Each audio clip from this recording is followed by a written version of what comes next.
दिनांक 30 नोव्हेंबर 2025 रोजी सायंकाळी 7 वाजताच्या दरम्यान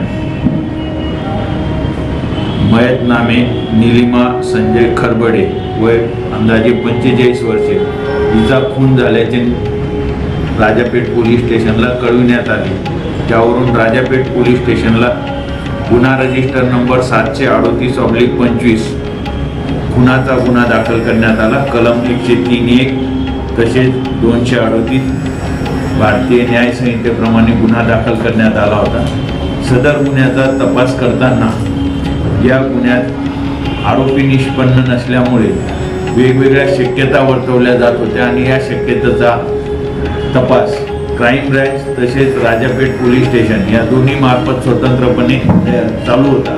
यामध्ये आज क्राईम ब्रँचनी यामधील आरोपी नामे नितीन सुरेशराव इंगोले वय 32 वर्ष यास ताब्यात घेतलं आणि त्याच्याकडे सविस्तर चौकशी केली असता सदर आरोपितांनी सदरचा गुन्हा केल्याबाबत कबुली दिलेली आहे। सदर गुन्ह्याचा तपास चालू आहे। याबाबतचे अधिक पुरावे गोळा करण्याचं काम हे आता पोलीस स्टेशन राजापेठ करणार आहे। क्राईम ब्रँचनी असा हा गुन्हा उघडकीस आणण्यासाठी माननीय पोलीस आयुक्त साहेब तसेच DCP क्राईम यांनी मार्गदर्शन केलं आणि त्यांच्या मार्गदर्शनाखाली हा गुन्हा डिटेक्ट करण्यात आलेला आहे आणि पुढील तपास आणि पुरावे गोळा करण्याचं काम राजापेठ पोलीस स्टेशन मार्फत करण्यात येणार आहे। आता त्या आरोपीला यावेळी अटक करण्यात आलेली आहे। कोर्टात हजर केलं होतं नाही, त्याला अटक आत्ता केलेली आहे। त्याला कोर्टात उद्या हजर केलं जाईल। बरं सर, ह्या आरोपीचा म्हणजे नेमका तर मुक्तचा आहे कोण आणि त्याने हत्या का केली कशी? हा आरोपी वयाच्या 20व्या वर्षीच नोकरीला लागला होता। पाणी पुरवठा विभाग अमरावती येथे प्रयोगशाळा सहाय्यक म्हणून हा कर्तव्य करत होता आणि दरम्यानच्या काळात हा आरोपीचे या महिलेशी अनैतिक संबंध जुळले आणि त्यातून त्यांचे प्रेम संबंध आणि अनैतिक संबंध अशा प्रकारचे असल्यामुळे आणि त्यात झालेल्या वादामुळे सदर आरोपितांनी हा खून केला अशी सध्याची प्राथमिक माहिती आहे। याचा लग्न केलं होतं का सर तिच्यासोबत का तसाच लिव्हिंगमध्ये राहतो? सध्या त्याबाबतची अधिक माहिती जोपर्यंत रेकॉर्डवर मिळत नाही तोपर्यंत सांगणं उचित। त्याचे व्यक्तीवर लिहिलं होतं धंदा करते देखील केली, त्याचं काय ते सगळे तपासाचे मुद्दे सध्या आरोपी अटक झाला त्यांनी कबुली दिली।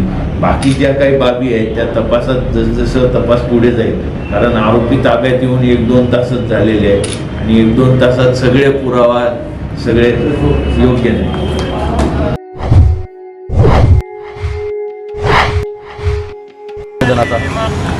आपल्या सर्वांना माहिती आहे, मागच्या या 8 दिवस झाले, आज मंगळवारी मागच्या रात्रीच्या वेळेस एका निष्पाप हिंदू मुलाची हत्या संघटित गुन्हेगारांनी रात्री त्याच्या आमच्या घराजवळ येऊन घरातून बाहेर काढून त्याला निर्गुणपणे त्याचा जीव घेतला। ही घटना सर्व आपल्या जिल्ह्यात आणि सर्वत्र आपल्याला माहीतच आहे। त्यानंतर आमचे खासदार अनिलजी बोंडे साहेब, कोटे साहेब व सर्व पदाधिकाऱ्यांनी जाऊन त्यांना कॉम्प्लिमेंशन दिलं, त्या माऊलीला थोडा तिला दिलासा दिला।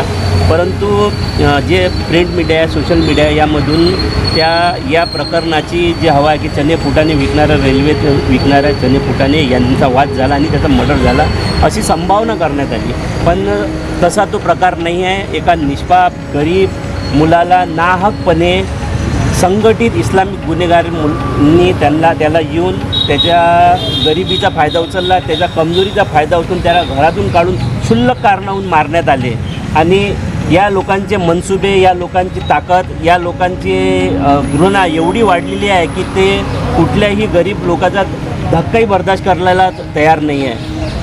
त्याच्या मागे इतकं मोठं कारण नव्हतं की त्या गरीब मुलाचा जीव जायला पाहिजे म्हणून, आणि असे प्रकरण रोजराज घडत आहे। याआधी पण असे प्रकरणं घडले आणि हे लोक अशा सॉफ्ट टार्गेट बघतात, सॉफ्ट मुलाला येऊन कारणासाठी हत्या केली त्याची काय सांगाल? काही क्षुल्लक कारण होतं, गाडीचं कारण होतं, क्षुल्लक कारण, जीव घेतला पाहिजे असं ते कारण नव्हतं। म्हणून बडनेरा शहर आणि या संपूर्ण अमरावती शहरात हिंदू जनमानसात आक्रोश आहे की अशा क्षुल्लक कारणावर जर जीव जात असेल तर आम्ही काय करायला पाहिजे आणि आम्ही कुठपर्यंत सुरक्षित आहोत। एका भरगच्च अशा हिंदू एरियात येऊन जर जीव जात असेल, कुणी मारत असेल तर मग कोण सुरक्षित आहे हा सर्वात मोठा प्रश्न आहे।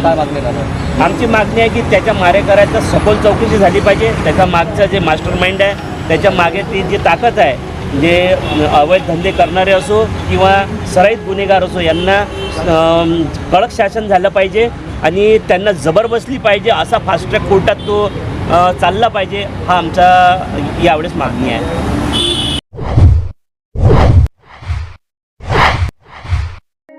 असेच नवनवीन व्हिडिओ, बातम्या व सामाजिक उपक्रम बघण्यासाठी नंबर 1 न्यूज चॅनलला सबस्क्राईब करा, शेअर करा आणि लाईक करा.